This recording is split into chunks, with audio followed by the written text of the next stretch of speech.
I don't think I've made it a secret that Blood of Dawnwalker is probably my number one pick in terms of games I'm looking forward to. It should arrive sometime next year, and this video is at least in part about this game, but more broadly I want to talk about the necessity of having more games that have vampires, werewolves, wraiths, ghosts, and supernatural creatures in them. Now, I want to first obviously talk about Blood of Dawnwalker because I think it scratches an itch that many of us have been waiting for a very long time. Yes, of course, it is partially due to the fact that the ex-OG Witcher 3 devs are working on it, and it very, very much carries that DNA and blueprint. You can hear it in the music, the atmosphere, the movements of the characters, how people interact. It's all there, which is a good thing, obviously. And in addition to that, you have, rather obviously too, the idea of the power fantasy of being a vampire and the ability to fling people across the room or slice them up with claws or engage in supernatural feats like climbing walls and all sorts of other cool stuff.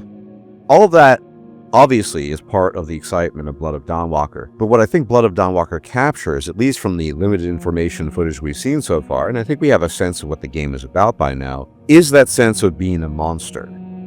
And not just any monster, but a monster that is condemned potentially to take the lives of maybe even people that he loves in certain cases, if you don't necessarily feed on blood, which has been stated by the devs, obviously.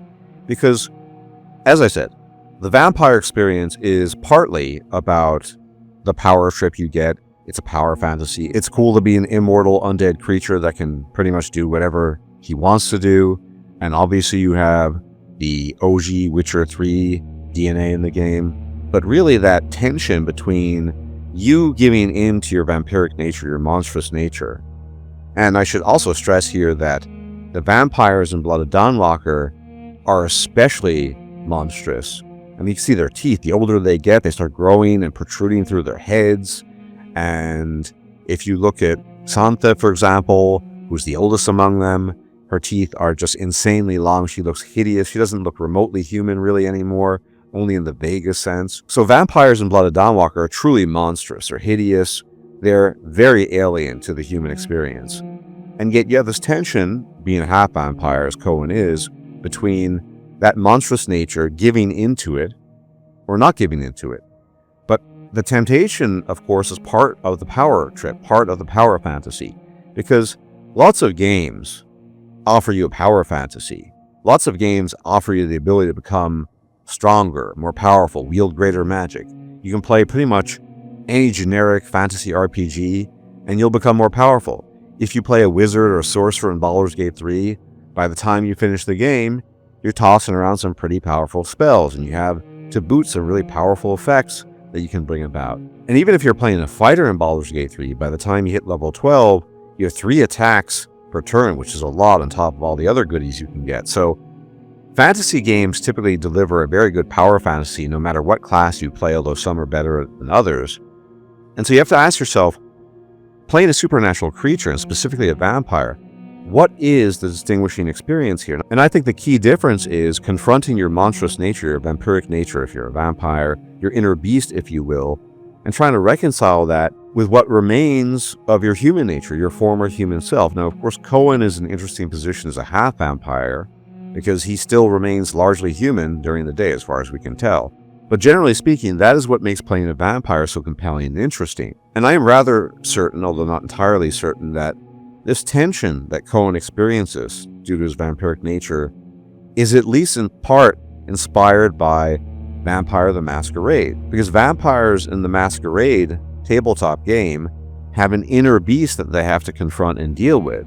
This beast, this bloodthirsty creature that's willing to do anything to slake its thirst, do anything to drink blood, and is willing to mow humans down, mow other vampires down, and completely lose track of its senses. That is the central struggle, in my view, of being a vampire in Vampire the Masquerade, because you're not human anymore, and you have to cling, unironically, to your humanity. You have a score of humanity, depending on the version you play, that, depending on how well it goes, might indicate how far along you are towards the path of complete degeneration into a monstrous vampiric creature that cares nothing for the harm that he's doing, or maybe you've retained a lot of your humanity and therefore are more restrained and reflective. So That tension is super important, and it doesn't just apply to vampires. It's a convenient example, obviously. In the case of werewolves, you have creatures that completely become bestial, depending on the version, obviously, sometimes only once or 3 times a month, sometimes continuously, and they're not even vaguely recognizable as human. In many cases, they look like gigantic hybrids of wolves and men that are so monstrous you could hardly describe it as human anymore. And in many different settings, werewolves are unilaterally overwhelmed by bestial feelings of bloodlust and desire to eat flesh, and above all, human flesh.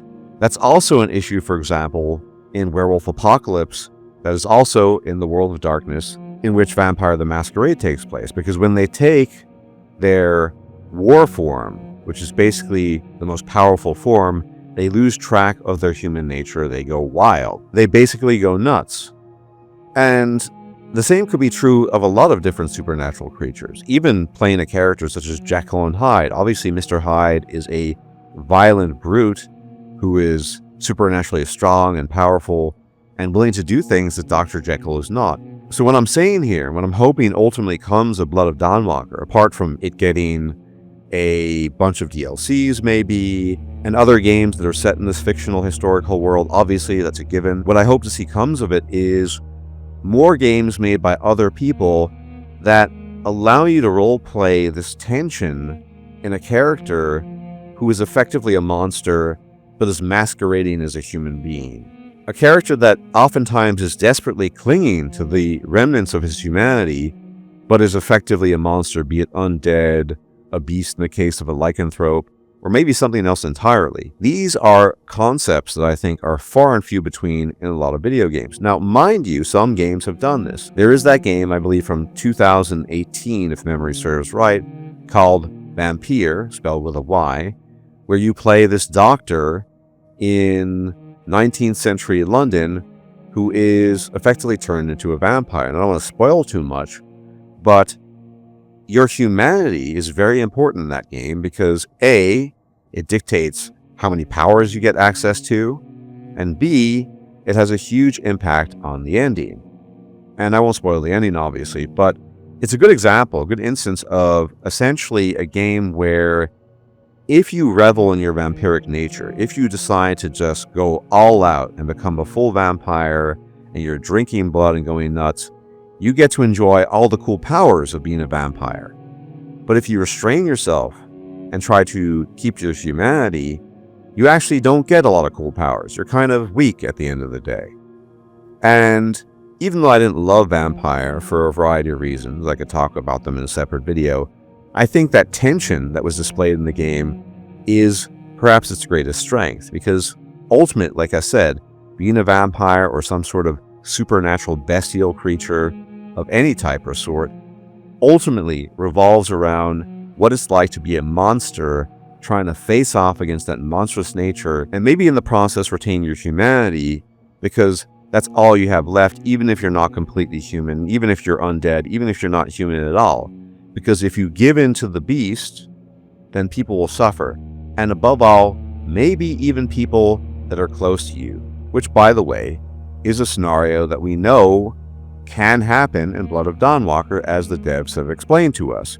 That if you don't drink blood regularly, you could lose control and you could injure, say, a family member or something like that. You could even kill them. So, although I love vampires and werewolves and powerful creatures of the night because they're just powerful and supernaturally strong and can do cool things that humans can't, that's only part of it.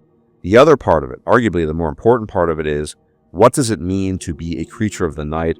What does it mean to be a monster confronted by the fact that you're not human anymore, but you really need to cling to that humanity lest something very bad happen, and not just to you, but to those around you that you might even still care about to varying degrees.